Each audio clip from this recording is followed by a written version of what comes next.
స్వామి. Airtel finance లో 2 లక్షలు ఎత్తుకున్నాను. ఒక నెల పెండింగ్ లేకుండా కట్టుకొని వచ్చినాను. ఈ ఒక్క నెల కొంచెం లేటుగా అయిందని దానికి బుధవారం కడతానని వెళ్ళినాను. బుధవారం ఎందుకు కట్టేది నువ్వు, డబ్బులు లేదా రంజా కొడతానే వచ్చి ఆ ఎయిర్టెల్ ఫైనాన్స్ మేనేజర్ వచ్చి సెట్ పెట్టి ఈడ్చి ఒక దెబ్బ కొట్టినాడు. బండ బూతులు తిట్టినాడు. నేను ఏం కడతాననే కొందరికి ఈడ్చి వచ్చి కొట్టినాడు. 2-3 రోజులుగా వాడు బెదిరించినాడు నన్ను. లంజా కొడతా కట్టేది ఏగుతు లేదా, ఏతులు నాన్న కొడుకు ఎందుకు ఎత్తావు, బూతు మాటలంతా తిడతాడు. ఇప్పుడు వస్తానే నేను బుధవారం కడతానని పిల్లోళ్ళు చెప్పిన వాళ్ళు ఓకే బుధవారం కట్టు అన్నారు పిల్లోళ్ళు. ఈ మేనేజర్ వచ్చి సెట్ పెట్టుకుని ఈడ్చి వచ్చి ఒక దెబ్బ కొట్టినాడు. ఎంత తీసుకున్నాను? 2 లక్షల రూపాయలు తీసుకున్నాను. 3 సంవత్సరాలు కడతా ఉంటాను. ఎంత? 5,550 రూపాయలు నెల. ఒక్క నెలే పెండింగ్ ఉండేది, నెల కరెక్ట్ గా కడతా ఉంటాను. ఒక నెలకే అట్లా మాటలు కొట్టినాడు. ఈ మంత్ పెట్టి ఈడ్చి కొట్టినాడు. ఇక్కడ పొలంలో పబ్లిక్ లో డోస్ జ్యూస్ అంగడి కాడ 12:30 కంప్లీట్ ఇచ్చినారా? కంప్లీట్ ఇచ్చినాడు.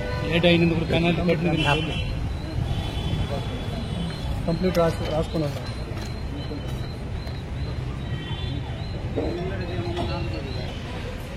గతంలో కూడా 2-3 సార్లు బెదిరించినాడు అతను.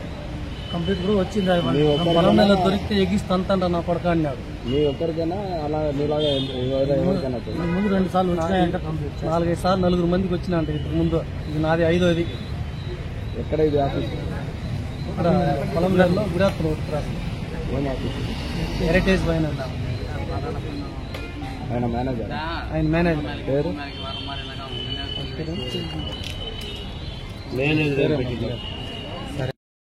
కట్టలేదంటే ఇంత దౌర్జన్యం చేసేది ఎక్కడైనా చూసినారా?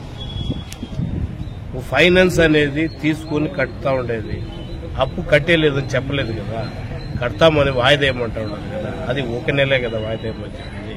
పబ్లిక్ లో వచ్చి ఇంత ఘోరాతి ఘోరంగా మీరు కొడితే ఒక మేనేజర్, దీనిపైన ఏమైనా మేము మేడం గారికి ఇచ్చినాము. మేడము అతన్ని పిలిపించి మాట్లాడినారు.